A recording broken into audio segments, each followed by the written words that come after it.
మనం జీవితంలో ఏదోకటి సాధించాలి అని అందరూ అనుకుంటారు. ప్రతి ఒక్కరికో ఏదోకటి లక్ష్యం ఉంటుంది. అయితే ఆ లక్ష్యం ఎంత గొప్పది అనేది మనం ఎవరం నిర్ణయించలేం. ఎందుకంటే లక్ష్యాన్ని చేరే క్రమంలో ఆ వ్యక్తి అనుభవించిన అడ్డంకులు, కష్టాలు, సమస్యలు అనేవి ఆ లక్ష్యం తాలూకా గొప్పదనం అర్థమవుతుంది. కానీ ఈ రోజుల్లో లక్ష్యాలు ఉన్న యువకులు చాలామంది ఉన్నారు. కానీ ఆ లక్ష్యము వైపు ఆ యువకులు చేసే ప్రయత్నం ఎలా ఉంటుందో తెలుసా? చాలామంది గొప్ప గొప్ప కలలు కంటారు, కానీ ఆ కలలను సాకారం చేసుకునే క్రమంలో ఎదురయ్యే సవాళ్లను అధిగమించలేక అక్కడితే వదిలేస్తారు. మనకున్న లక్ష్యము ఎంతటి గొప్పదైనా కావచ్చు, ఎంతటి తేలికదైనా కావచ్చు, కానీ ఆ లక్ష్యం వైపు మనం చేసే ప్రయాణం చాలా గొప్పది. కొన్ని రోజులకు మన లక్ష్యం తాలూకా పట్టుదల తగ్గిపోతుంది.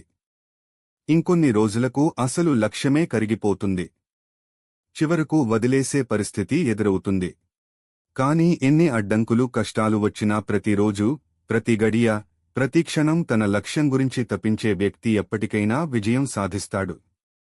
గుర్తుంచుకో, నువ్వు ఎవరు అంటే నువ్వు ఏం సాధించావ్ అని అర్థం.